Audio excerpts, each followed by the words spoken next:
and it will definitely fucking suck.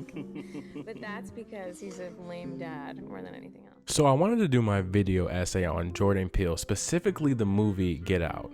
Last week was actually my first time watching the movie. Yeah, my first time. For about half the movie, the theme is impending doom, and the other half is the main character, Chris, facing true despair.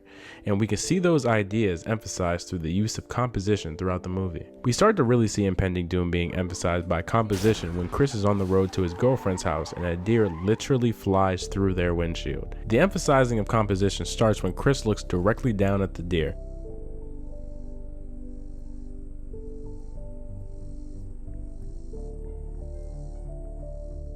We get an extreme close-up of what looks like fear. Doom continues to be emphasized when Chris gets to his girlfriend Rose's house. From the moment he's entering, we just get weird vibes, and then we get a long shot and establishing shot, which I found to be uncomfortable. Choosing this type of shot, I think Peele was trying to tell us, remember this house, this is where it's going to happen. I also think the image is telling us that Chris is now far out of reach, and if something were to happen, he couldn't be helped. Impending doom is also shown in the way that very few black people around him are acting. We see the woman who acts as the servant in the house crying and smiling maniacally to Chris. That's not my experience. Not at all. The Armitages are so good to us. We get an extreme close-up in this shot that emphasizes that the woman wanted to tell Chris something, but she just couldn't do it. We also find a man who Chris meets and who is also acting sort of strange. We get another close-up panning around the man while his nose is bleeding. Get out.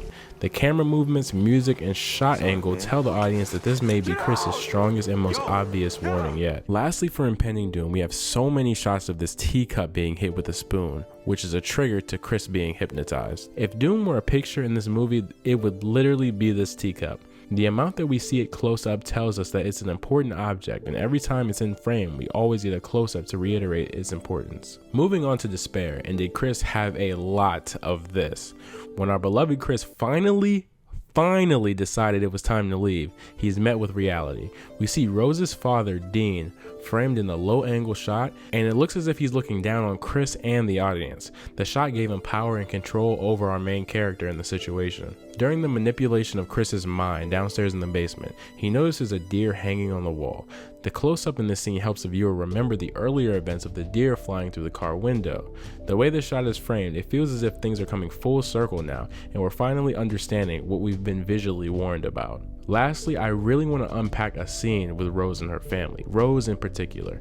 We get a true understanding of how evil the family is, but we also get what I thought was an amazing shot of Rose. The lighting in this specific picture speaks volumes and also helps emphasize the shot's meaning. We have the light side of Rose's face, which shows her lighter side throughout the film. As the film goes from left to right or start to finish, her behavior changes until she shows her true colors. This particular image felt despair-inducing because in the beginning, Rose was all Chris felt he had, especially after the death of his mother. And in the end, her darkness shows and Chris is reminded of how alone he really is. Even in the very end, Chris feels despair while he attempts to murder Rose. The close-up of her face and her smile is framed in a way to let us know that she still has him wrapped around her finger, while the pan to his face tells us that he can't just kill the only thing he believes he had left, especially after the death of his mother.